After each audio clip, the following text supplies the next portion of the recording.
Saludos amigos, gracias por estar de nuevo con nosotros en su programa A Rajatabla, Peña de la Democracia en la República Dominicana.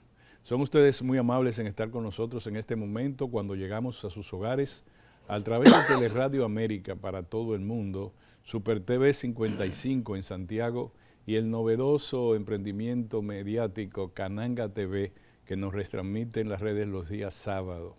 Estamos muy agradecidos de ustedes donde quiera que se encuentren.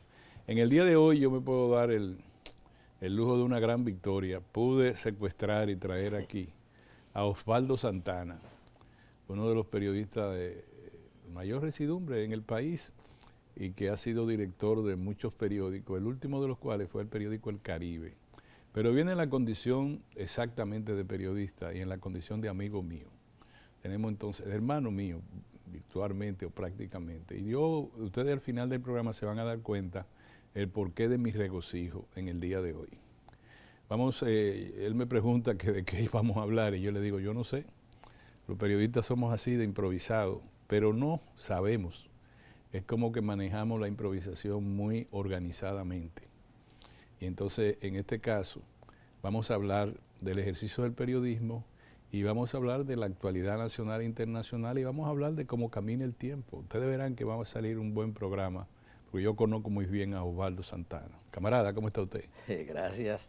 Primero, por la reiteración de una vieja amistad, ¿verdad? Cimentada, no solo en el tiempo, por lo de viejo, sino por los momentos, ¿verdad? Sí, Vividos sí. juntos, los combates, Sí. por la lucha democrática y las libertades civiles y también hasta por el derecho sindical en el sindicato de periodistas, el colegio de periodistas. Y siempre va a ser grato conversar contigo y con los amigos de tu programa, los amigos televidentes, de modo que aquí estamos y vamos a ver qué podemos auscultar en la realidad local e internacional. Este programa tiene una característica especial, como ustedes podrán notar. Luego yo solo voy a decir que en el primer día de este programa, que va a caminar 2 días, la meteorología ha anunciado que va a llover mucho.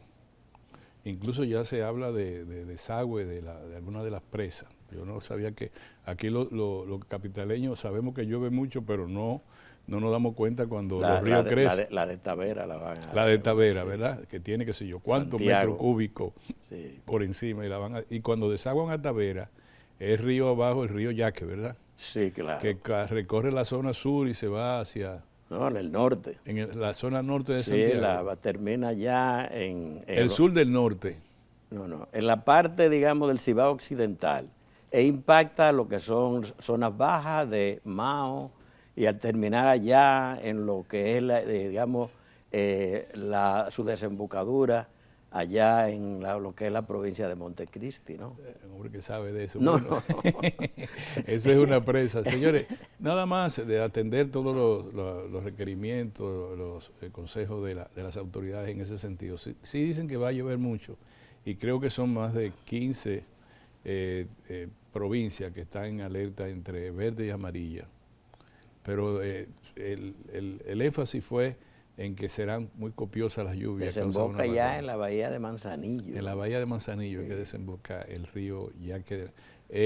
Ahora mismo el agónico, dicen, río Yaque del Norte. Bueno, siempre va a ser relativo. Tú sabes que aquí los ríos, como es una isla, es un territorio limitado, los ríos sufren, padecen según los golpean en las alturas, en las lomas. Pero el Yaque se mantiene y cumple un gran servicio.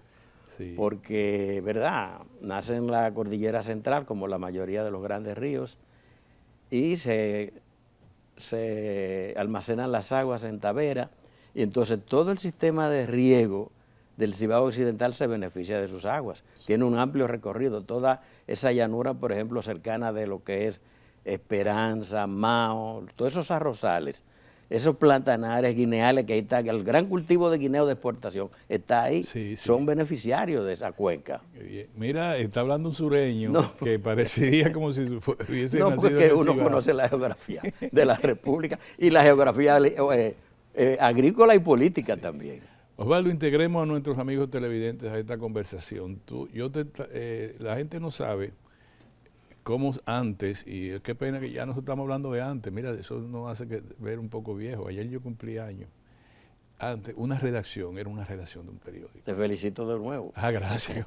Por tu nuevo aniversario, no sé si se puede decir. Sí, no, un nuevo aniversario. Más cerca de ti, señor. En la redacción de un periódico era una catedral, una iglesia. Cada periodista sabía, tenía su propio mundo, su propia capilla, pero la cuidaba desde el punto de vista ético, o nos obligaban a cuidarla los directores. Era muy difícil. Habían verdaderos niveles de calidad, ¿cómo yo te digo? Digamos así, dirección de calidad de la información. Alguien te decía a ti si esa información tenía la calidad, no que tuviese el deseo del editor de ir para un lado o para otro, sino la calidad de la información. Lo primero, y yo lo he dicho varias veces aquí, cuando yo escribía un material de opinión en el Nacional, y rápido, tú sabes que el Nacional a las 10:30, a las 11 ya tenía que estar en imprenta. Entonces yo le entregaba a Radamés el original, Radamés Gómez Pepín, y me decía, mándalo, tú no eres loco. Esa expresión era también parte del equipo de los niveles de calidad. Tenía que ser equilibrado, sí, es lo que quería decir. Eso de tú no eres loco, ya tú sabías lo que tenía que interpretar. Mira, Radamés, sobre el tema que trataba, sí, está bien, mándalo, tú no eres loco. Primero no había tiempo para corregirlo y después había un nivel relativo de confianza en el redactor. Era un gran impulsor, ¿verdad?, de las iniciativas de los periodistas jóvenes. Yo trabajé, digamos que en mi primera etapa con Radamés, en el periódico El Sol, que fue mi director. Yo siempre lo recuerdo, un tipo interesantísimo. Pero al mismo tiempo, antes de este programa, te comenté lo que hemos visto en la televisión, cosas extraña, desde el punto de vista de la información en sí, del contenido y de los asuntos relacionados con ética, o como ustedes le dicen, de odontología profesional. Ok. Y te digo que el periódico Listín Diario, que publicó una crónica señalando los pleitos en la televisión de lo que ellos llaman la farándula, que a uno le dio una bofetada a otro, que dos damas se fajaron a los golpes, que está esto y además de eso. Y por último te digo que nada menos que el ministro administrativo de la presidencia, don José Ignacio Paliza, anuncia que se propone someter a la justicia a influencers, le llaman ahora, que han difamado a su esposa y a su suegro, pero lo mencionó específicamente, y luego a su familia en sentido general. ¿Te parece que eso te parece igual a como nosotros, tú me hablaste del cambio de mundo, de los paradigmas, y no sé, ahí como que no nos pusimos de acuerdo? Sabes que los medios están sometidos hoy día al estrés de las redes sociales. Lo estuvieron antes, digamos, inicialmente con la televisión, con la radio, luego con la televisión. Ahora el problema, que a veces son una oportunidad, son las redes. Porque así como han cambiado los medios para comunicar o informar o manipular o decir cosas, ¿verdad?, también han cambiado los actores. En el pasado tú ibas a los medios, quizá por circunstancias, terminabas siendo periodista. Gente con muy buena formación, que aunque no estudiaron periodismo, pero tenían una gran vocación, se inclinaron por la comunicación. Ahora el factor fundamental, la gente siente que a través de los medios se promociona, se hace famoso, la gente va buscando fama. Pero ya no hay que ir a los periódicos, ni a la televisión, ni a la radio. Están las redes y están los influencers. Ahora, volviéndolo a lo esencial, al tema tuyo, sobre la cuestión del manejo de la información. ¿Qué es lo fundamental? Mira, yo creo que lo fundamental reside en lo que llamamos la responsabilidad del periodista, la responsabilidad del comunicador.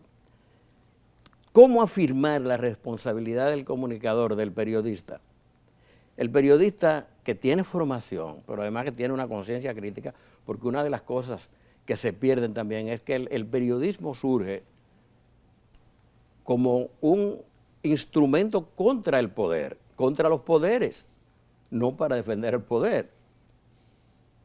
Y siendo así, en el ejercicio de la comunicación, por ejemplo, yo tenía muy claro la cuestión de los intereses. ¿Qué son los intereses colectivos y cuáles son los intereses particulares o corporativos? Entonces, Yo, por ejemplo, que fui director de medios, que hice todo el recorrido, que fui reportero, que fui corrector de estilo, que tuve en la mesa, que fui su jefe de redacción, que fui jefe de redacción, que fui director, siempre lo estuve claro. Están ahí, son los intereses de los dueños de sus corporaciones, normalmente no se tocan, pero ¿dónde está el límite?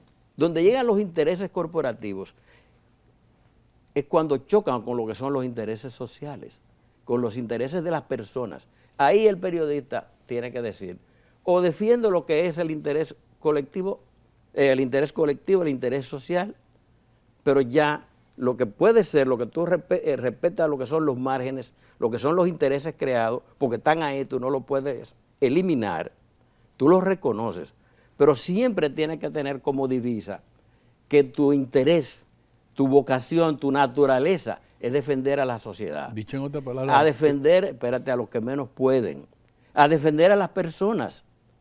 De eso se trata, para eso es el periodismo. No es para defender el gobierno tiene demasiados defensores.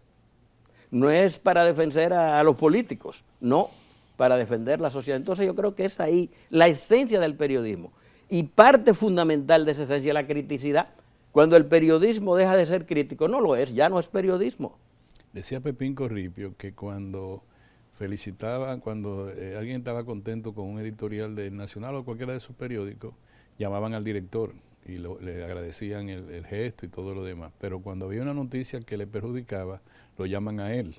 Entonces él dice, me llaman a mí porque soy el dueño del periódico, pero cuando el periódico dice bien en algo, ustedes van a hablar con el director. Pues también vayan con el director y hablen eso. Entonces yo creo que debe que haber una cierta inteligencia profesional de los periodistas para saber discernir, para saber si que están manejando instrumentos ajenos que tienen dueños, pero también tienen una gran responsabilidad social, un compromiso con la sociedad que es irrenunciable.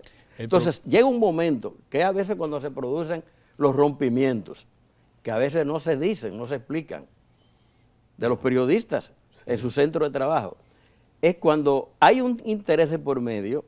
A veces no es directamente el interés del dueño, pero puede ser un interés que está defendiendo el dueño por otras causas que tiene que ver con rentabilidad, con ingresos, con lo que fuere.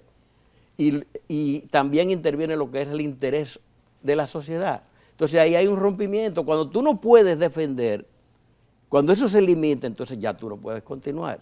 Ahí yo creo que es donde se decantan las aguas. Eso es verdad. Primero que el periodismo, no hay un periodismo cooperativo, algunas sociedades lo tienen. Es decir, periodismo donde el periodista también es propietario del medio. Aquí hubo un intento del cual yo formé parte, que fue el Nuevo Diario, pero bueno, el Nuevo Diario ha jugado su papel y hoy tiene un dueño que es nuestro querido amigo Percio Maldonado, pero esa es otra historia, fue un intento. También hubo un intento antes, ahí a veces la memoria olvida, pero hubo un proyecto semanal que firme. Fue una cosa firme, sí, encabezada, liderada por Juan Bolívar. Él también lo intentó, Juan Bolívar Díaz, lo intentó también con el Nuevo Diario. Pero parece que para manejar grandes medios se necesitan grandes recursos. Ahora bien, las redes, que a veces somos muy críticos de ellas, tienen también una oportunidad. Porque ahí la comunicación se abarata, ¿verdad? No es tan cara y los periodistas podemos ejercer más plenamente la profesión con más sentido, con más libertad. Es a veces de lo que, porque también está el exceso, es a veces de lo que se aprovechan algunas personas que no tienen formación, que no tienen estándares, y entonces hacen cualquier cosa a través de las redes sociales y de internet. Sí, antes de salir de involucrarnos con las redes, que ahí nos vamos a involucrar con la evidente contradicción que teníamos respecto al siglo, te quiero decir algo. La prensa ahora trae un problemita muy serio. En los tiempos en que tú estabas quizá de jefe de redacción para abajo, no de director, sí estaban, por ejemplo, el Caribe de ese tiempo, se caracterizaba por su defensa al medio ambiente y a la democracia, un periódico conservador. Tiempos de Hornes. Sí, en tiempos de Hornes. Un periódico conservador, pero no personalista, conservador, porque su director tenía esa idea y su propietario. Luego había un par de periódicos propietarios del Grupo Corripio, en el cual pasaba esto: no te metas con la distribuidora. pero tampoco tú tienes que ¿Qué defender. distribuidora? Distribuidora ¿Corripio, tú es la dices? oficina de Corripio, la oficina que tenía Corripio abajo, allá cerca de los bomberos. El negocio. El negocio de Corripio, que era múltiple. Lo que tú llamas negocio hoy rimbombantemente negocio corporativo, en ese tiempo era la distribuidora. No te meten en eso, pero tampoco tienes que defender nada de lo que estén haciendo, si están trabajando con pintura, si están trabajando con lo que sea, o si están peleando con su competidor. No tenías que meterte en eso. Esa era una forma de coexistencia entre los periodistas y los dueños. A fin de cuentas, lo que tú estás diciendo es que siempre ha habido límites. Claro, para el pero ejercicio de la ahora, libertad de y es expresión. donde no... Entonces depende de la capacidad del periodista para siempre. Yo creo que hay una línea que no se puede perder, es la defensa de los intereses colectivos. Correcto. ¿Cómo debemos ser capaces, para aún reconociendo esos límites, no renunciar a lo que es un principio esencial, que es la defensa del interés colectivo? Algunos periódicos, yo no quiero comprometer el tema de la cuenta porque tú eres un medio... No te creas, una yo no persona tengo laboral, problema. Una persona laboral activa, una persona laboral activa. Ahora hay varios periódicos en el cual a los periodistas se le compele. No se le pone una pistola en el pecho ni nada para defender grandes intereses corporativos. Defenderlos directamente con políticas editoriales que incluyen las principales informaciones que no tienen que ser las más importantes del día, sino que pueden ser las más importantes del grupo corporativo y se aplica adelante. La relación del grupo corporativo con el gobierno. Se ataca o se defiende al gobierno de conformidad de cómo vayan las cosas en el grupo corporativo con la esfera de poder. Mira, yo creo que en todo No tiene que esto, contestarme. No hay sí, yo creo que en todo esto lo importante sigue siendo, ¿verdad?, el periodista, el papel que puede jugar. ¿Qué me preocupa a mí? Para hablar un poco en un sentido más amplio, cómo hay una cierta, no se puede hablar de uniformidad, pero sí de cierta uniformidad en el discurso mediático. No hay disidencias. Y a veces tú ves en algunos sitios que llevan algunos entrevistados y te encuentras que quienes preguntan parecen representantes de determinados intereses. Entonces, porque hay un punto de vista colectivo dominante, ¿sí? Hay un poder dominante, no digamos que lo dicta todo, se acomoda. Y las sociedades son así, son cíclicas. Es la sociedad de este tiempo. Entonces, hay digamos, como si fuese un estado consensual, mayoritario en la opinión pública en una dirección. Entonces, eso no deja de ser un riesgo y una dificultad. Y ahí son muchos actores los responsables. No son del todo, no tienen que ser exactamente los dueños, pero también los periodistas. Yo sigo diciendo, creo, que el papel fundamental recae en nosotros, porque están los medios, pero sin periodistas no hay medios. Entonces va a depender mucho del rol que nosotros decidamos jugar. Y precisamente, si nosotros no asumimos ese rol, entonces ocurren las cosas. También, hay un periodismo difuso.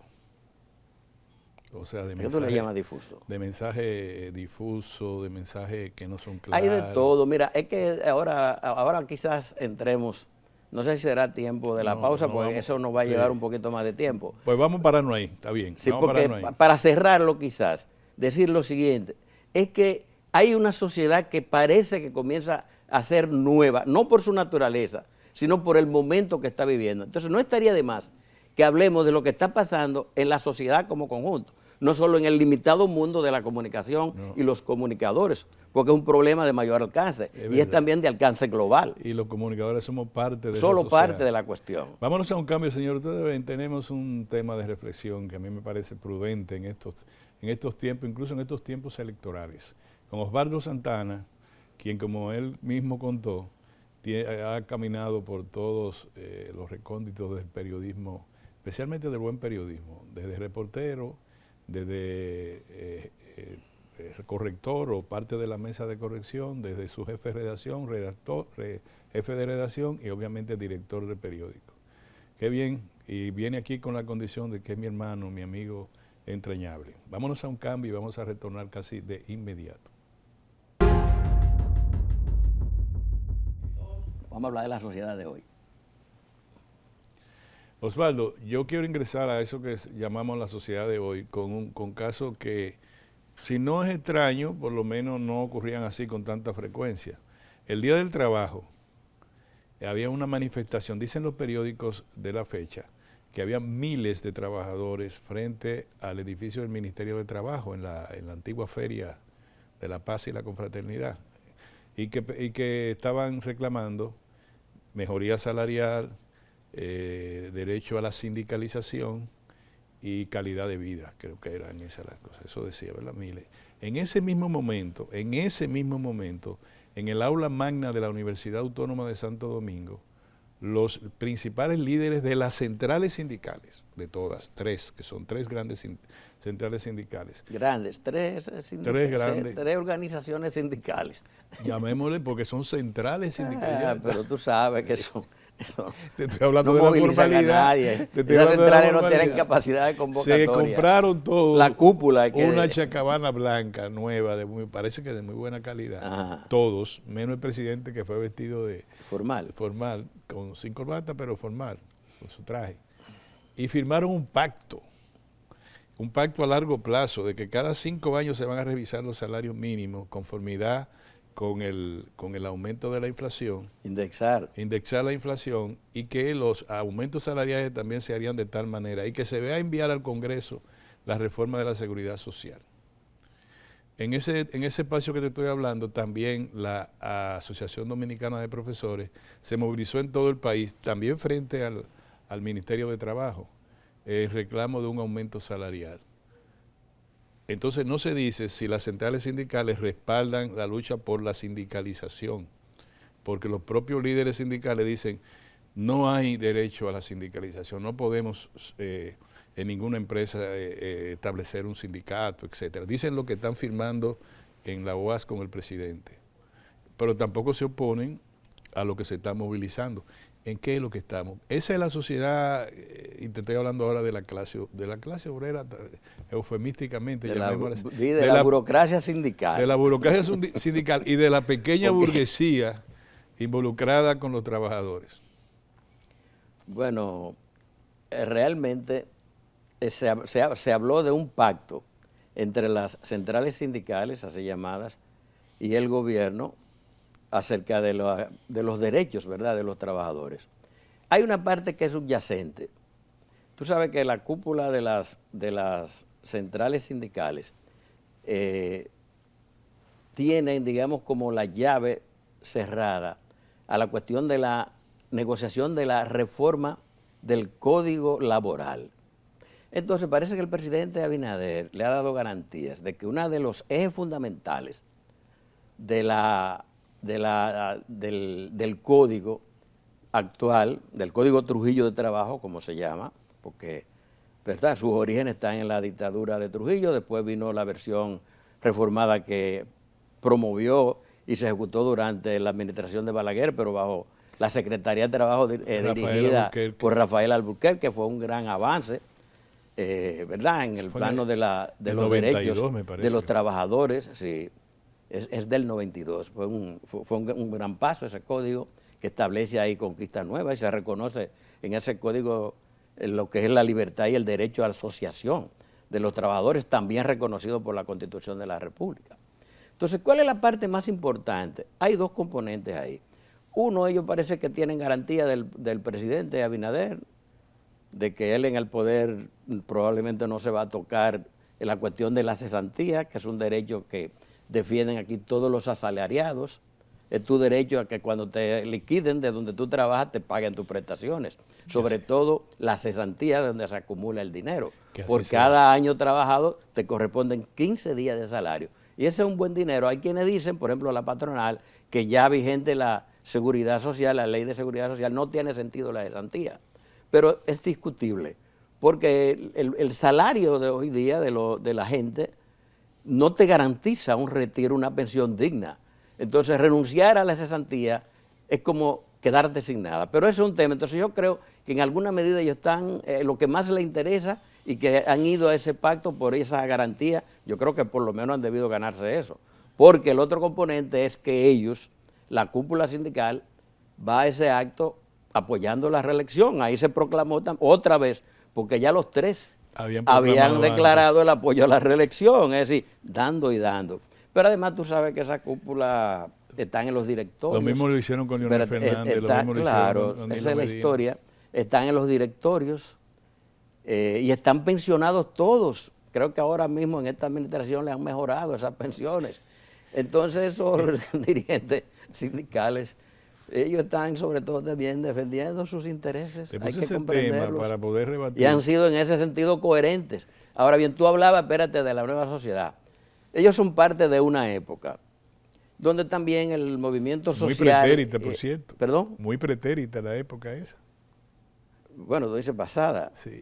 Pero en una época, yo me refiero a la actual, en que las sociedades han ido cambiando. El movimiento social de los trabajadores también, aunque ocurren sorpresas. Por ejemplo, usted encuentra ahora en Estados Unidos con un pujante movimiento estudiantil, ¿verdad?, que recuerda calles grandes contra el desastre, los crímenes de Israel en Gaza. Los universitarios de los Estados Unidos se han movilizado contra la violencia, contra los crímenes de Israel. El holocausto lo ha llamado el presidente Petro de Colombia. Sí. Y entonces son signos que uno dice, pero mira, no estamos muertos. Todavía en una sociedad como las norteamericanas te encuentras una juventud universitaria que reacciona. Pero en general es una sociedad que a nivel global se ha hecho conservadora. Por ejemplo, las mismas potencias de Occidente han hecho que vean todo lo que está del otro mundo como el lado malo, el infierno. No es así. Y pasa, la guerra, por ejemplo, de Ucrania contribuyó a todo esto. Los países desarrollados de Occidente, Estados Unidos liderado, la Unión Europea, no hay nada, no entienden que el mundo ha ido cambiando. Desde los finales de la década de los 80 del siglo pasado ha habido un proceso de cambio a nivel global. Ha surgido la economía de China, por ejemplo, que ahora entra en una etapa que no se sabe si de estancamiento relativo, bueno, no de estancamiento, de un crecimiento moderado, quizá un 5 o un 6%, no en los términos de 2 dígitos, como por ejemplo de 80 hasta casi todo lo que va de siglo. La India, que ha emergido como una gran potencia, y todos los otros países de por sí ya muy fuertes, como el gran desarrollo tecnológico de Japón después de la Segunda Guerra, Corea del Sur, sí, todo lo que es Asia y el sur del mundo. Todo eso ha cambiado, eso se ha convertido en otro eje de la humanidad, es un eje grande, económico, sí, que defienden paradigmas distintos. Por ejemplo, la gobernanza china, cómo se construye, la misma democracia de la India. Lo que pasa, por ejemplo, en Arabia Saudita, todos esos países que forman, que son los auspiciadores del famoso BRIC, que es el grupo de países constituido por Brasil, Rusia, la India, China, Sudáfrica, que incluso están planteando hasta la creación de una nueva moneda. Es decir, hay un proceso global de cambio y entonces se recurre a factores de tipo, hay una confrontación entre Occidente y el sur, uno a veces ni se entiende porque a veces le quieren dar un matiz político. Hay una confrontación entre un grupo de naciones que van hacia arriba y otras que van en declive. Entonces le quiere dar un matiz. Y los de la guerra en Ucrania, lo de la guerra rusa en Ucrania, se ha utilizado para presentar el mundo, dividirlo de nuevo en 2 bloques, el del otro lado y el de este lado. Es decir, de este lado está Dios y del otro lado está el demonio. El demonio. No es así. Entonces, eso por un lado. Y por otro, que eso ha ido también en los países, esos celos hacia Oriente, entonces se traduce en un conservadurismo. Y tú te encuentras en las sociedades de Occidente esa tendencia al conservadurismo. Aquí también se manifiesta. Se manifiesta en el movimiento sindical, en el movimiento político. Y tú ves los mismos liderazgos. La dirección política, los que quieren ser presidentes, piensan más o menos igual. Es lo mismo, aquí no hay paradigma. Ya, ¿quién te plantea una sociedad nueva? ¿Quién piensa en una forma, una sociedad que busque nuevas vías para que haya más equidad social? De cambio, para que haya más justicia. ¿Cambio de qué? Es lo mismo. Entonces, ¿de qué se trata? Por ejemplo, ahora, con las elecciones de mayo, tú que hablabas ahorita de las elecciones, de lo que se está tratando es de elegir un gerente. Un gerente, un presidente, un gerente, entre en el número de candidatos. Y entonces la sociedad va a elegir entre lo que crean o el que crean que es el mejor. pero no hay propuestas claramente diferenciadas. Por ejemplo, Leonel quizás tiene un pensamiento más estratégico, Abinader habla de profundizar el cambio y Abel te dice que es un hombre práctico, que puede hacer esto y aquello, que la frontera, pero realmente no hay una reformulación de una sociedad donde haya más justicia, donde haya una mejor distribución del ingreso, donde la gente viva mejor, es decir, no hay, y además donde las grandes riquezas sean penalizadas.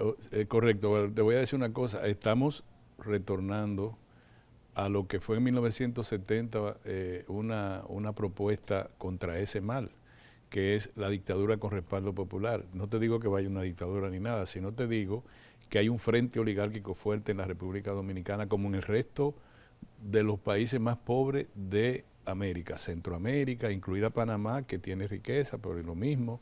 Te va todo Centroamérica, incluyendo Costa Rica, que era una gran referente democrático, y te va a llegar hasta Colombia.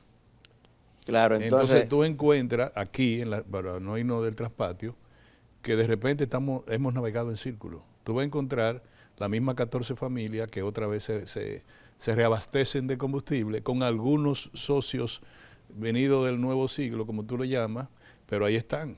¿Qué hacemos? Bueno, entonces, ese liderazgo del que yo hablaba, ¿qué es lo que hace? Se cuadra a ver cuál le batea mejor a esa oligarquía. De eso se trata, no es más. Entonces yo creo que lo nodal, lo cardinal, lo fundamental es cómo esta sociedad encuentra nuevos paradigmas. ¿Y cuáles han de ser los que dominen los paradigmas? La justicia social, más equidad, que la gente participe mejor del ingreso, que la gente, por ejemplo, que no encuentra lo básico para vivir. Por ejemplo, ¿cuáles son los salarios básicos aquí? Los salarios básicos no pasan de 30,000 pesos. Entonces, ¿cómo viven las personas cuando el costo de la canasta cuesta más de 45,000? Pero ven acá. Entonces, eso tiene que ser modificado de alguna manera. Ahora vamos Entonces, hay que ver qué reformas hay que hacer en el sistema económico, en lo que son las mismas prestaciones que brinda el gobierno y en los servicios. Por ejemplo, yo te digo a ti, Orián, a ti tú tienes agua permanente en tu casa. Debo decirte que sí, porque... ¿Permanente? Bueno... ¿Tú tienes agua siempre en la cañería? Sí. Pero tú eres un privilegiado. No es que tú la almacenes en un tinaco o en una cisterna. No, el edificio mío la almacena en un... Por eso, aquí nadie tiene agua en su casa, agua en línea. Que venga directamente de... Y además te digo, ustedes la recibirán 1 o 2 días, porque el servicio es insuficiente y en los otros sectores un día o ningún día o no le llega nunca. Esos son problemas que hay que resolver. La gente no tiene todavía en este siglo, la gente todavía está luchando por acceder al agua potable. Te digo, Osvaldo, comunidades que no tienen agua. Para que continúe sobre el tema, te voy a hablar del tiempo. En esto, el tiempo como el mismo tiempo que son 60 segundos, 1 minuto, 60 minutos, 1 hora, etcétera, 2 años, etcétera. El mismo tiempo camina más rápido. Te voy a decir una cosa. La economía dominicana se está comparando desde 50 años. O sea, todos los economistas, todo el mundo te dice... Por 50 años, por 40 años, pero algunos 50, hemos crecido a un 5%, a veces superior a un 5%. En 40 años ha pasado esto, somos la 7ª economía del mundo, etcétera. Yo creo que ya el mundo está cambiando. Si tú quieres irte muy lejos, cada 20 años, dentro de 20 años nosotros o tendremos una 3ª guerra mundial o tendremos un nuevo ordenamiento como se ha dado en los 20 años anteriores, donde China emerge como la 2ª economía del mundo, cuando China estaba siendo subvencionada por Taiwán en términos de inversiones, en los elementos fundamentales manufactureros. Taiwán debe tener 100,000 millones de dólares invertidos en China, en manufactura, Taiwán y ahora China. Sí, en todo el sur de China. En todo el sur de China. Desde Shanghái hasta Suzhou, al cuando sur. China le entregan a la posesión esta, Hong Kong y la otra. Sí, ahí se le facilitaron a las taiwaneses tierra a muy bajo costo para instalar sus empresas en condiciones especiales, digamos, fórmula como zona franca de aquí. Entonces, en 20 años, lo que tú señalaste, el enjundioso análisis que hiciste geopolítico, ocurrió en 20 años, no más, 20 años. En 20 años Estados Unidos hoy tiene la disyuntiva de un presidente estrambótico, para no decir de otra manera, que dice que va a emplear el ejército para sacar a los inmigrantes. Tú dices el candidato Trump. El candidato Trump. Un candidato. Sí, que fue presidente de los Estados Unidos. Que mientras va a un tema penal por un caso sexual de manejo de fondos destinados a la sexualidad, vamos a decirle así, está hablando de que va a usar el ejército para sacar a los inmigrantes indocumentados de Estados Unidos, incluidos, me imagino yo, 12 millones de mexicanos, que son los que recogen y los cultivos de esa gran nación. Entonces, tú ves esos 20 años. Aquí nosotros, aquí en la República Dominicana, no tenemos noción del tiempo. Bueno, ¿qué te digo? ¿Qué va a pasar dentro de 20 años en República Dominicana? ¿Qué tú te imaginas? Vamos a decir, hace ya, digamos que 24 años, tenemos un cuarto del nuevo siglo, ¿verdad? Sí. Ya 2024, ya hemos vivido un cuarto del nuevo siglo, del siglo XXI, que es verdad el siglo donde el mundo ha avanzado a una velocidad extraordinaria. Y hemos 100 visto, años atrás, perdona que te interrumpa, Horacio Vázquez ingresaba al poder y nosotros vemos lejos los primeros 25 años. 94 años, no, 24 años, ¿verdad? Porque fue en el 20, bueno, él ascendió en el 24, sí, 100 años. 100 años. Y no llegó al 30, Trujillo lo derrocó, sí, correcto. O sea, para que Intentó tú veas la que es reelección, 100 sí. años atrás, ¿verdad?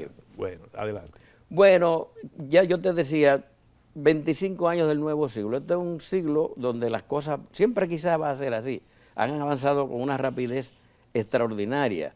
Ahí hay cosas que se mantienen y otras que se pretende mantener. Yo te hablaba, por ejemplo, de la emergencia de esas naciones, todavía, por ejemplo, pese a ese crecimiento y el posicionamiento de esos países, tú oyes, por ejemplo, que el secretario de Estado norteamericano, Anthony Blinken, viaja a Pekín, entra por Shanghái y ahí mismo proclama una serie de señalamientos advirtiéndose sanciones, nuevas sanciones a China, si China continúa supliéndole tecnología que puede ser usada por Rusia de diferentes maneras, incluso en la industria militar. Pero uno dice, pero no termina uno de entender porque realmente China es una gran nación, tiene unas relaciones muy especiales y más en este momento con Rusia y me parece que tienen derecho a intercambiar tecnología con cualquier país. Pero entonces todavía Estados Unidos con esa arrogancia le dice y se olvidan, le advierten que si siguen con esos niveles de intercambio con Rusia le aplicarán nuevas sanciones, ¿verdad? Pero ellos se olvidan que ellos lideran el suministro de armas, tecnología, logística y todo a Ucrania. Porque ellos se siguen creyendo que son el ombligo del mundo. No, el ombligo, bueno, quizás todavía siguen siendo parte esencial, muy el ombligo porque es la primera economía global, pero digamos que el policía global. Entonces, volviendo a nuestro territorio. Déjalo ahí para ir a un cambio bueno, y vamos a retornar. Muy bien. Parece interesante lo que estamos hablando. No sé si estamos hablando en ucraniano. Quizás no se entienda. Vamos a hacer un cambio, señores. Como le había dicho, tenemos una interesante conversación con Osvaldo Santana. Nos vemos en un momento. Estamos en A Rajatabla. Osvaldo, gracias a todos los amigos que están con nosotros en este momento, en todas partes. Yo sé que son muchos que nos reportan en las redes. Gracias por apreciar este programa. Osvaldo, yo te vinculé el tiempo. Ahora te vinculo, te digo, después de las elecciones, evidentemente no va a pasar nada que un cambio de gerente. Digo, las elecciones traen una expectativa. Evidentemente no va a pasar nada con... En las elecciones ahora nuestras. Que no va a pasar nada. O sea, que tú has señalado que lo que se va a escoger es un gerente. Ah, ya entiendo. Que la sociedad no va a dar un paso. No es, por ejemplo, en Chile. En Chile ganaron los universitarios. Los muchachos de una nueva generación. Sí, pero venido de la universidad, todos en la universidad y todos estaban tomando Coca-Cola y cosas y de repente le cogió con ir al gobierno y llegaron al gobierno 3 años después de manifestaciones. O sea, hubo un cambio paradigmático, se puede decir. Aunque no resulte o no sé cómo va la situación de Chile, por aquí, gane Juan, gane Pedro, gane Manuel, parece que vamos a estar navegando en círculo, es lo que te dije. Pero sin embargo, los tiempos ahora en una sociedad global, como tú sabes, en una sociedad con un cambio de cuarta revolución industrial, con un nivel de tecnología que es segundo a segundo, tanto así que 3 o 4 modelos de automóviles ya están diseñados y en línea para ir en el mercado los próximos años, con la tecnología más importante.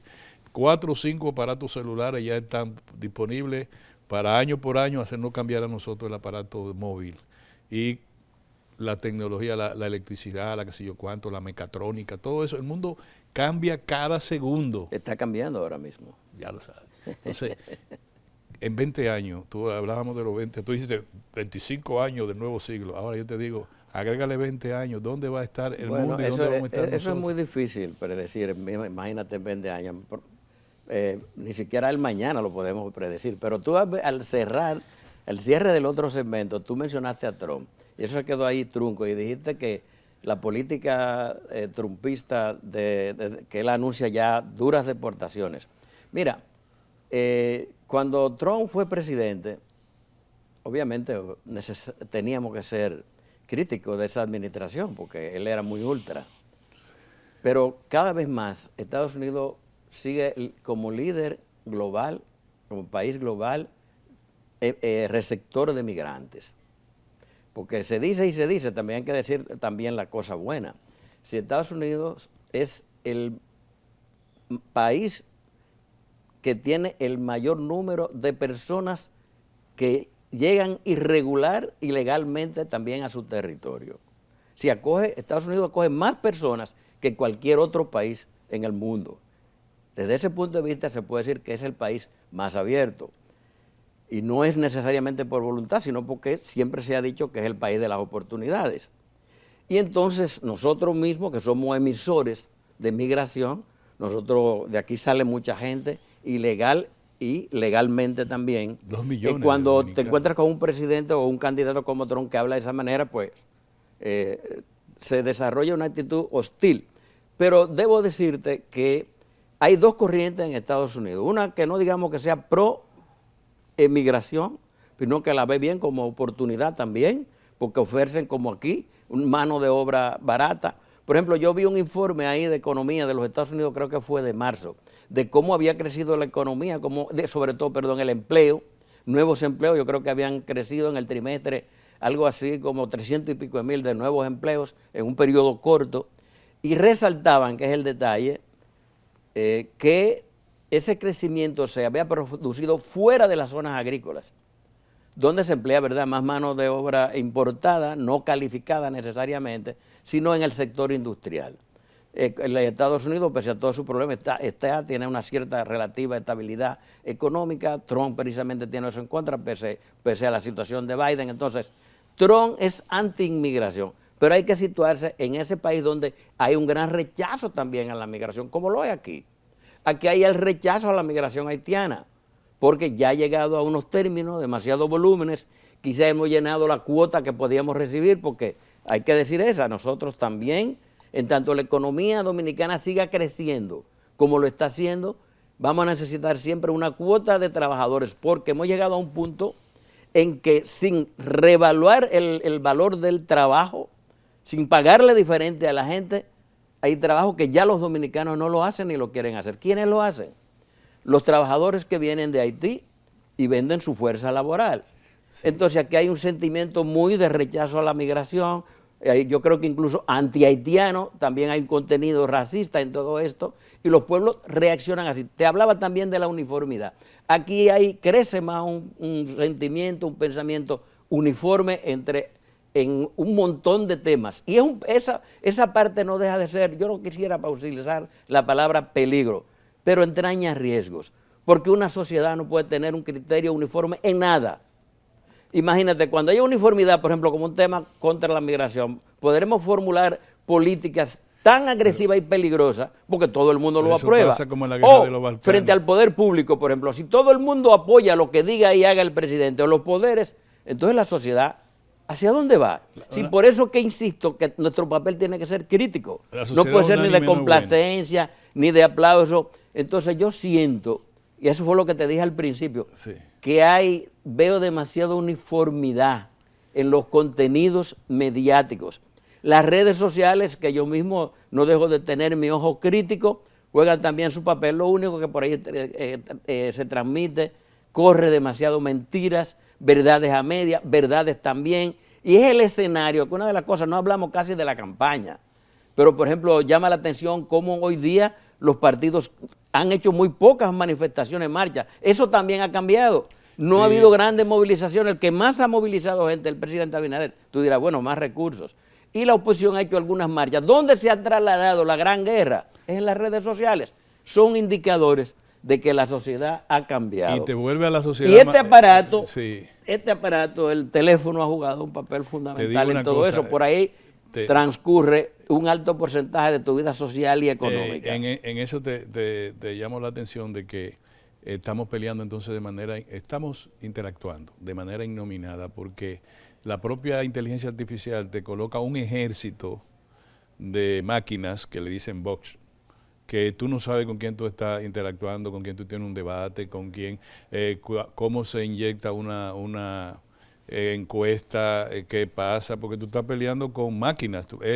Yo digo que estamos en los tiempos de Matrix, que la gente te tienen una cosa aquí atrás y tú tienes un mundo que lo ves fantasioso, pero ese mundo está trabajando por máquinas detrás de ti, que te dicen hacia dónde debe de ir. Una máquina que te dice, mire, eso está bueno, según la mayoría de los internautas. Otro te dice, no, eso está malo, pero tú estás peleando con máquinas. Sí, y ahora con el asunto de la inteligencia artificial, que ni siquiera tenemos que pensar.